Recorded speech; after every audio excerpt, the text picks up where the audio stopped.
Welcome to my channel Varma study 2020 बुकलाना। मैं UP board के छात्रों के लिए क्लास 12 का इकोनॉमिक्स हिंदी मीडियम से मैं फुल कोर्स कराऊंगा। यदि आप फुल कोर्स करना चाहते हैं तो मेरे चैनल को सब्सक्राइब कीजिए और बेल आइकन को प्रेस करना ना भूलें, ताकि जो भी वीडियो मैं अपलोड करूं उसका नोटिफिकेशन सबसे पहले आपको मिल सके। प्यारे बच्चों, इकोनॉमिक्स का मैं मान रहा हूं कि सिलेबस लंबा है, लेकिन फिर भी मैं अच्छे से पढ़ा रहा हूँ, क्योंकि देखिए अभी आपके पास बोर्ड एग्ज़ाम का बहुत टाइम है, इसलिए आप बढ़िया से पढ़ें। लास्ट में मैं खुद महत्वपूर्ण क्वेश्चनों को बता दूंगा, उन क्वेश्चन को आप तैयार करके जाएंगे तो अच्छे नंबर आएंगे। वैसे भी यूपी गवर्नमेंट जो है कोरोना महामारी की वजह से सिलेबस कम करने के पक्ष में है, इस पर विचार चल रहा है। 10% 20% जितना भी कम हो तो मैं बता दूंगा कि सिलेबस में इतनी कटौती हुई है। तो आज हम लोग जो है पाठ 4 शुरू करेंगे व्यष्टि अर्थशास्त्र में। उसका नाम है पूर्ण प्रतिस्पर्धा की स्थिति में फर्म का सिद्धांत। पाठ 4 जो है आज शुरू होगा। जैसा कि आपको पता है कि व्यष्टि अर्थशास्त्र में कुल 6 पाठ है, तो अभी चौथा शुरू होगा। इसका नाम है पूर्ण प्रतिस्पर्धा। पूर्ण प्रतिस्पर्धा कहिए या पूर्ण प्रतियोगिता कहिए, एक ही चीज़ है कि स्थिति में फर्म का सिद्धांत। इसमें आज हम शुरू करेंगे आगम। आगम इंग्लिश में कहते हैं रेवेन्यू, REVNUE। आगम की अवधारणा, देखिए नाम से ही लग रहा है आगम की अवधारणा। इससे पहले आपको पढ़ाया गया है उत्पादन की अवधारणा, इसके बाद पढ़ाया गया लागत की अवधारणा, आज आया आगम की अवधारणा। अगर अवधारणा दिमाग में नहीं समझ में आ रहा है तो आप ऐसे भी कह लें उत्पादन के प्रकार, लागत के प्रकार, आगम के प्रकार। देखिए आगम, इसको कई नामों से जाना जाता है। आगम भी कहते हैं, आय भी इसी को कहते हैं, संप्राप्ति भी कहते हैं, इंग्लिश में रेवेन्यू कहते हैं। ज़्यादातर आगम और संप्राप्ति यूज होता है। तो प्यारे बच्चों, नाम हिंदी में अलग अलग हो सकता है, इंग्लिश एक ही होगा, इसलिए सलाह ये दिया जाएगा कि रेवेन्यू याद करें। आगम, संप्राप्ति, आय एक ही चीज़ है।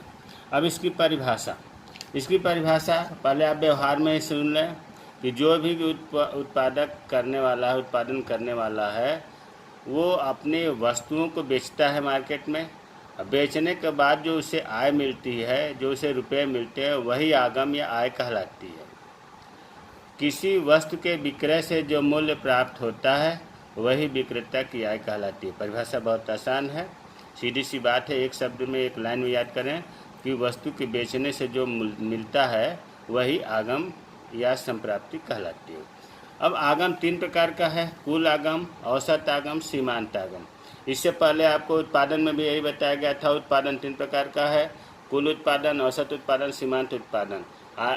लागत में भी 3 बताया गया था, कुल लागत, औसत लागत, सीमांत लागत।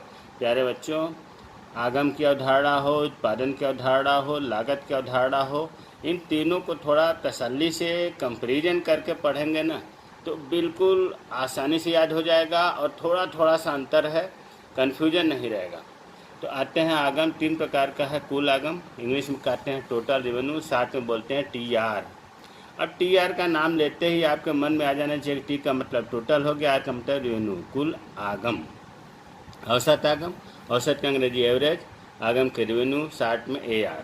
सीमांत उपागम, मार्जिनल, उपागम का रेवेन्यू, MR। तो TR, AR, MR, एक कन्फ्यूजन नहीं होना चाहिए। आर का मतलब रेवेन्यू और TAM का मतलब टोटल, एवरेज, मार्जिनल। अब कुल आगम की परिभाषा अर्थात TR की परिभाषा, वस्तु की एक निश्चित मात्रा को बेचकर किसी विक्रेता को जो आय प्राप्त होती है वही राशि कुल आगम कहलाती है। आय किसे मिलेगा? जो बेचने वाला है, विक्रेता है, वही उसी को तो मिलेगा, इसलिए बार बार विक्रेता शब्द आ रहा है। तो विक्रेता जब किसी वस्तु को बेचता है और उससे जो आय प्राप्त होती है, अगर उसके पास मान लो कि कोई आइटम 10 है तो 10 बेचा, जो उसे पैसे मिले वही कुल आय हुआ या कुल आगम हुआ। इसको निकालने का सूत्र है TR बराबर P इंटू Q। T का मतलब टोटल रेवेन्यू, कुल आगम, P का मतलब प्राइस, कीमत, Q का मतलब बेची गई इकाइयाँ। देखिए आय के संदर्भ में आय बेचने से प्राप्त होती है तो बेची गई इकाइयाँ। उत्पादन के संदर्भ में बोलते हैं Q बराबर उत्पादित की गई इकाइयाँ। लागत के संदर्भ में बोलते हैं कि प्रयोग की गई साधन की संख्या या साधन की इकाइयाँ। तो अब आपको टी आर बराबर पी इंटू क्यू। एक उदाहरण समझते हैं। जैसे मान लो कि कोई वस्तु है, उसकी कीमत 5 रुपये है, 5 रुपये, प्राइस 5 रुपये है, और उस व्यक्ति के पास कुल वो 10 इकाई है। कोई वस्तु उत्पादक है या फर्म है, उसके पास 10 आइटम है, 10 इकाई है। क्वांटिटी, ये क्यू, क्वांटिटी का मतलब हो गया बेची गई इकाई है, जो बाज़ार में 10 इकाइयों को बेचना है। और पी का मतलब एक वस्तु का कीमत 5 रुपये है। तो टी आर कितना होगा? सूत्र पर, सूत्र आप देख ही रहे हो, बराबर पी 5 और क्यू 10, 5 गुणे 10। उस व्यक्ति को या उस फर्म को मार्केट में बेचने से 50 रुपये मिला। तो ये 50 ही तो कुल आय है। तो अब आपको समझ में आ गया होगा कि कीमत और बेची गई इकाइयों का जब गुणा करते हैं तो हमें कुल आगम प्राप्त होता है। अब आते हैं औसत आगम, एवरेज रेवेन्यू। किसी वस्तु की बिक्री से प्राप्त होने वाला प्रति इकाई आगम औसत आगम कहलाता है। ए आर बराबर होता है टी आर बटा क्यू। टी आर का मतलब टोटल रेवेन्यू, क्यू का मतलब बेची गई इकाइयाँ। यार बच्चों देखो, अगर आपको ये परिभाषा ऊपर की नहीं याद हो रहा है तो आप सूत्र याद रखिए, ए आर बराबर टी आर बटा क्यू। इससे भी परिभाषा बना सकते हैं। कैसे बनाएंगे कि कुल आगम में बेची गई इकाइयों से भाग देने पर जो प्राप्त होता है उसे औसत उपागम या औसत आगम कहते हैं। फिर सुनिए परिभाषा, टी आर में क्यू का भाग देने पर जो प्राप्त होता है उसे ए आर कहते हैं। तो सूत्र से भी परिभाषा बनाया जा सकता है। दूसरा परिभाषा आपको देगा, किसी वस्तु की बिक्री से प्रति इकाई आगम, मतलब एक वस्तु का जो दाम है, कीमत है, वही औसत उपागम कहलाता है। औसत उपागम प्रति इकाई आय, अर्थात एक वस्तु कितने में बिकी है वो हो गया औसत आय। इसका उदाहरण देखो। जैसे माना वस्तु की 10 इकाइयाँ बेचने से कितना बेच रहा है आप? क्यू 10 बेचने से 50 रुपये की प्राप्ति होती है। टी आर हो गया 50, और सूत्र है आपका ए आर बराबर टी आर बटा क्यू। यहाँ हल भी हुआ है, देखो टी आर 50 है, क्यू 10, 50 में 10 का भाग दिया 5 रुपये। एक मतलब औसत आया 5 रुपये। यहाँ ध्यान अगर देखो तो औसत आया 5 रुपये, और एक वस्तु का जो प्राइस है वो कितना हुआ? 5 रुपये। तभी तो 10 को बेचा तो 50 रुपये मिला। इसी उदाहरण का हमने यहाँ लिया है कि एक वस्तु का दाम 5 रुपये है। तो हम ये कहना चाहते हैं कि वस्तु की कीमत और औसत आय बराबर होता है। देखो नोट, बहुत महत्वपूर्ण पॉइंट है। औसत आगम वस्तु की कीमत P के बराबर होता है। ए आर बराबर P। ये तो एकदम मतलब अगर नहीं याद हो रहा है तो इसे 50 बार बोल के याद करिए कि ए आर बराबर P, ए आर बराबर P, मतलब औसत आय बराबर P। जितना P होगा उतना ही औसत आय, जितना औसत आय होगा उतना ही P। P का मतलब कीमत। अब यहाँ उदाहरण से भी हमने समझा दिया कि देखो औसत आया 5 रुपये और इसका उदाहरण प्राइस भी 5 रुपये बराबर हुआ। अच्छा, इसको हम दूसरे रूप में समझें, ये कैसे सिद्ध है। मान लो कैसे हुआ, अगर ये नहीं याद हो रहा है तो कैसे करें। तो आप याद करो कि ए आर बराबर, सूत्र क्या है? ए आर बराबर ये लिखा है टी आर बटा क्यू। टी आर बटा क्यू, ध्यान से देखना, ए आर बराबर टी आर बटा क्यू। अच्छा, टी आर जब हमने पढ़ाया था तो इसका सूत्र लिखा हूँ पी इंटू क्यू।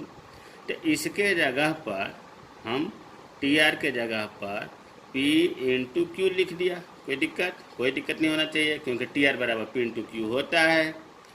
तो टी आर के जगह पर हमने पी इंटू क्यू लिख दिया और बटा ये क्यू। तो ए आर बराबर पी इंटू क्यू बटा क्यू भी हो गया। अब इस क्यू से क्यू कट गया तो क्या बचा? पी बचा, अर्थात ए आर बराबर पी। देखो आ गया, इतना सूत्र से ही निकल गया कि ए आर, अभी आपको याद हो जाना चाहिए कि औसत आय कीमत के बराबर होता है। औसत आय कीमत के बराबर होता है, इस वाक्य को याद कर लीजिए, बहुत महत्वपूर्ण है। आगे सवाल में ये बार बार शब्द आएगा। पहला समीकरण हो गया आपका औसत आय बराबर पी। पहला समीकरण याद हो जाना चाहिए। अच्छा, अब दूसरा बात हम कहना चाहते हैं क्या। अभी आपने देखा कि टी आर बराबर पी इंटू क्यू होता है। अभी टी आर बताया, ऊपर ये लिखा है पी इंटू क्यू।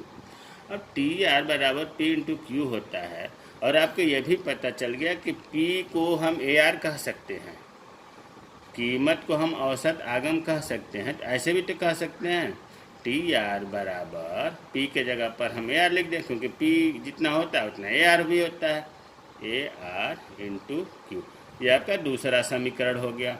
ये दोनों सूत्र बहुत महत्वपूर्ण है।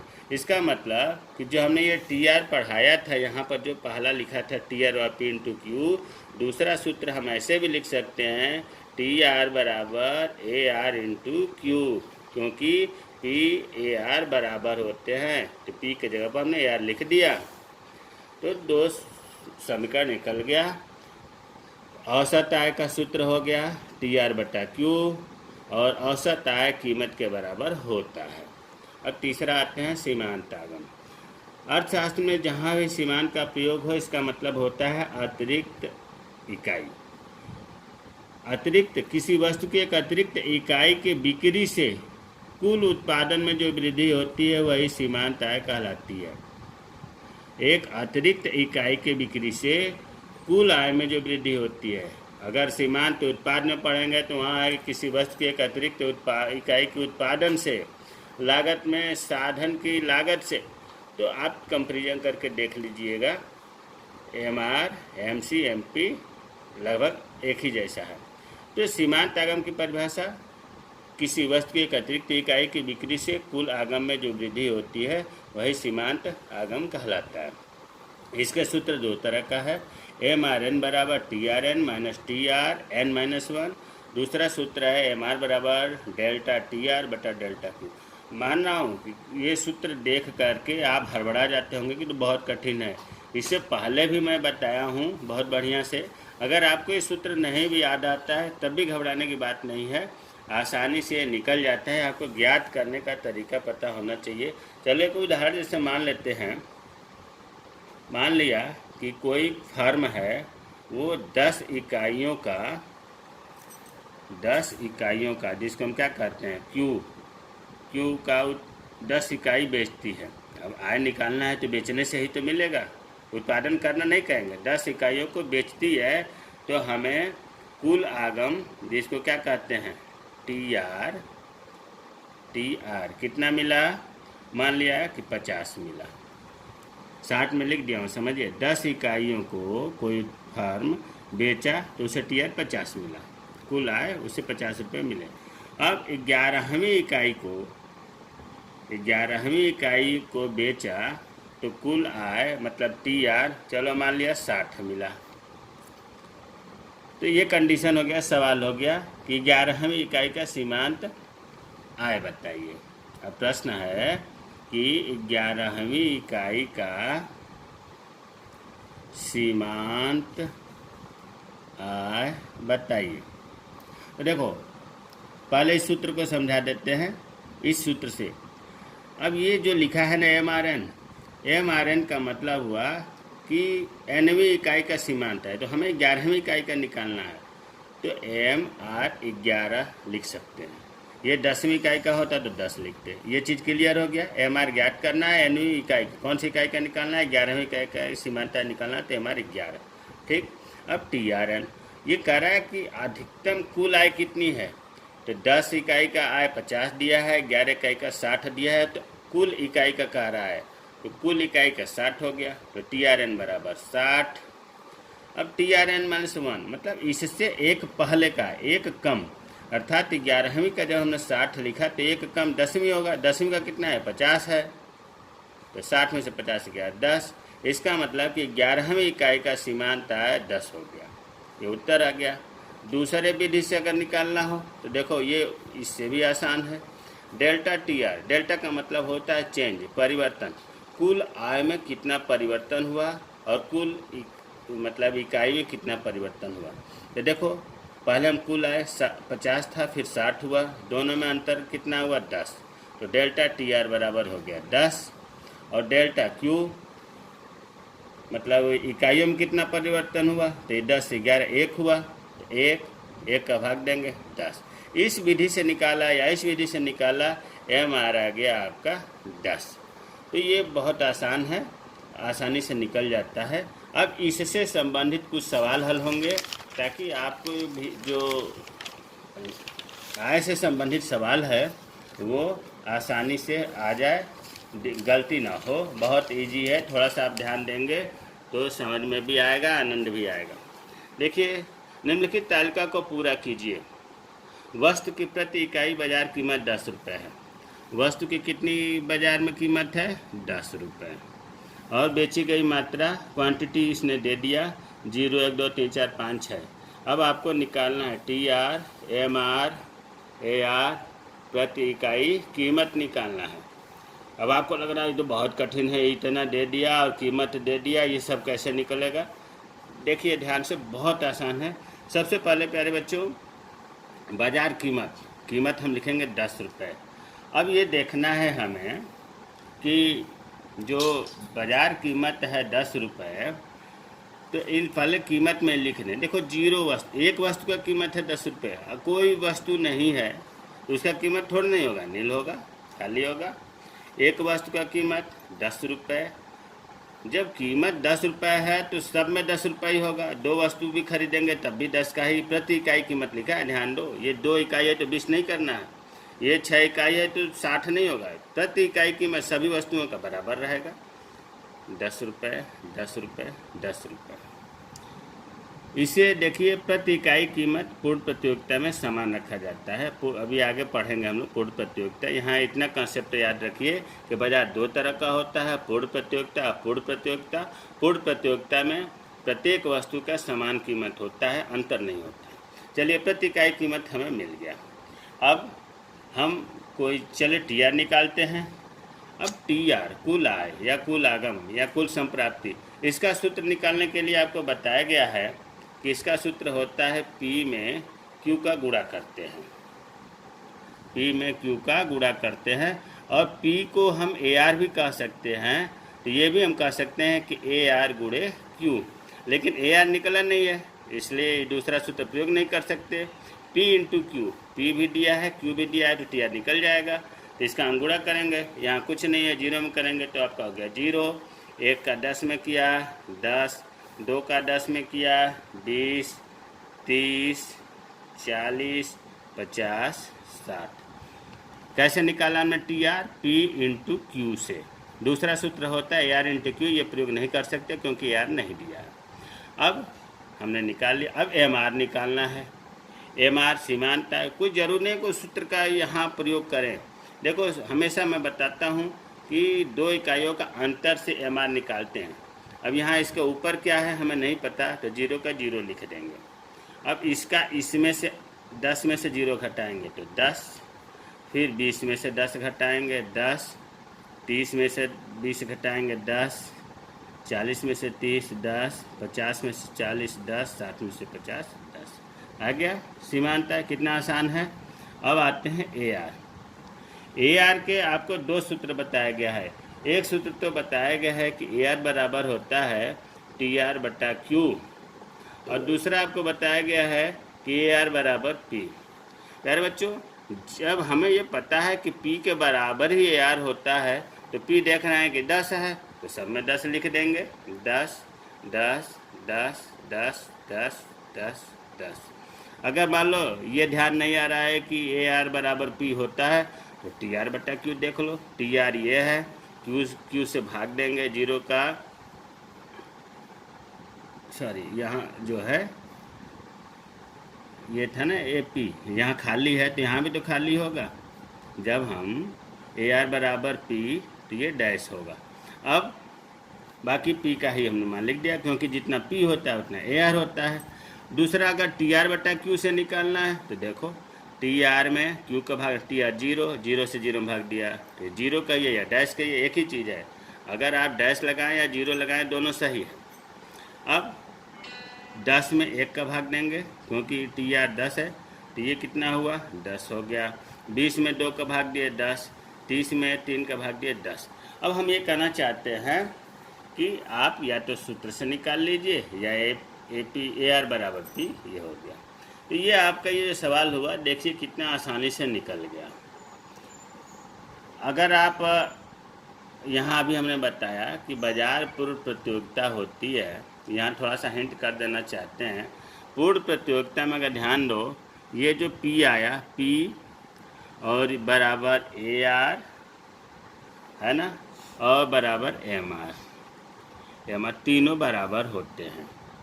तो ये बिना निकाले भी जब आपको पता है तो पी के जगह पर आँख मूंद के ए आर लिख दें, ए आर के जगह पर एम आर लिख दें, दोनों में से 10-10 आ गया। देखो ये P 10-10, A R 10-10, M R 10-10। ये पूर्व प्रतियोगिता में होता है। पूर्व प्रतियोगिता में सभी वस्तुओं की कीमत समान होती है। अब दूसरा उदाहरण देखते हैं। निम्न तालिका को पूरा कीजिए। क्वांटिटी दिया है 1, 2, 3, 4, कुल आय दिया है टी आर 28, 48, 32। अब एम आर निकालना है। एम आर अभी ऊपर हमने बताया है कि सबसे पहले ऊपर वाली संख्या ज्यों का त्यों लिख देंगे या डैश लगा देंगे, दोनों सही है, क्योंकि ऊपर कुछ है नहीं तो पता नहीं कितना है, अंतर क्या करेंगे। अब इसमें से अंतर करके लिखेंगे। तो 48 में से 28 गया 20, 48 में से 48 गया 0। अब 48 मतलब ज़्यादा है, 32 कम है, घटाना इसमें से है तो ये माइनस में आएगा, ये हो गया 16। ये निकल गया एम आर। ए आर के लिए आपको पता है कि ए आर बराबर क्या हमने सूत्र बताया, टी आर बटा क्यू। तो टी आर यह है, क्यू यह है, इससे भाग देंगे।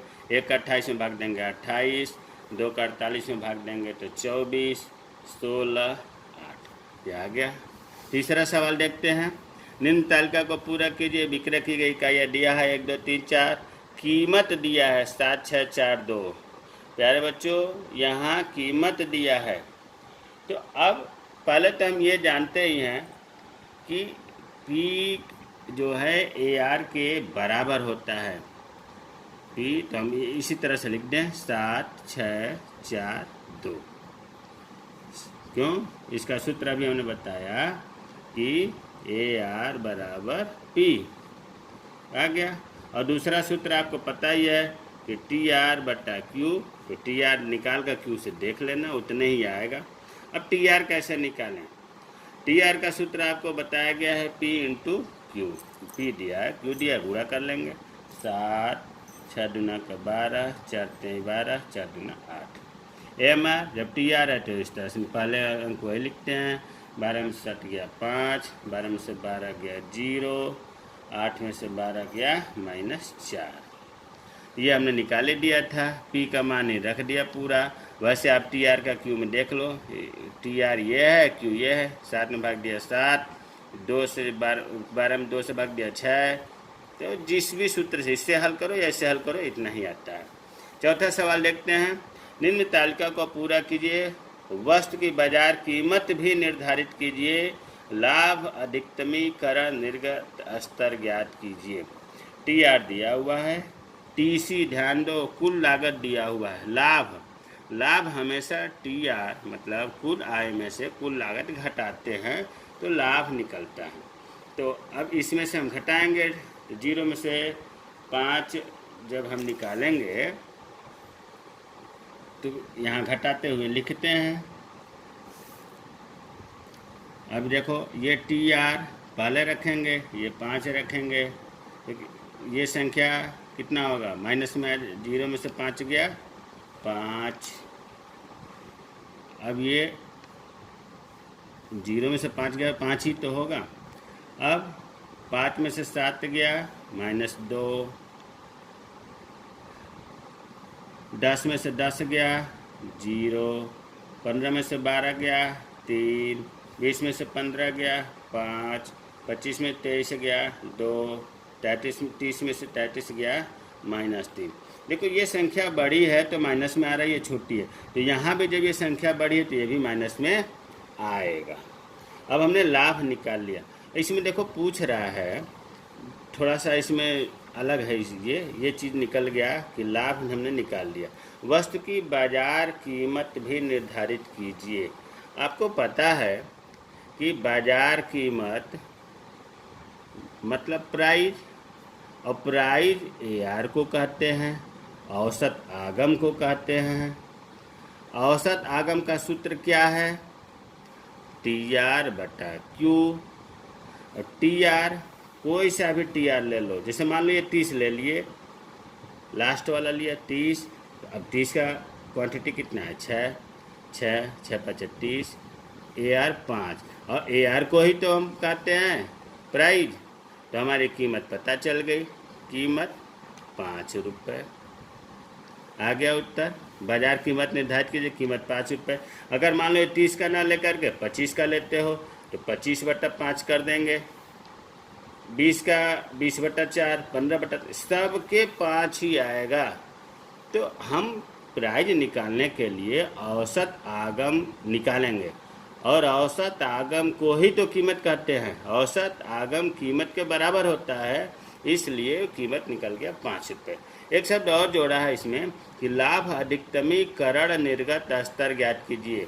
मतलब सबसे ज़्यादा लाभ किस स्थिति में, किस स्तर पर हो रहा है? तो देखो लाभ में ये हो रहा है 5 हो रहा है, 5 सबसे ज़्यादा। तो हम लिखेंगे लाभ, यही चीज उतारेंगे, लाभ अधिकतमीकरण, लाभ अधिकतमीकरण का मतलब किस स्टेज पर ज़्यादा लाभ हो रहा है। निर्गत स्तर 5 है, ये ध्यान दो, सबसे ज़्यादा लाभ हुआ 5, तो हमने लिख दिया लाभ अधिकतमीकरण निर्गत स्तर 5 है। ये कब प्राप्त हो रहा है? तो चौथे इकाई पर 4 इकाइयों का उत्पादन स्तर है। ये भी हो गया। तो इस प्रकार से प्यारे बच्चों, अगर आपको AR, MR, TR कोई भी इससे रिलेटेड सवाल आएगा तो आप आसानी से हल कर लेंगे। अगर आप अन्य सवालों को हल करें, कोई दिक्कत हो तो हमारे व्हाट्सएप नंबर पर पूछें। जय हिंद, जय भारत।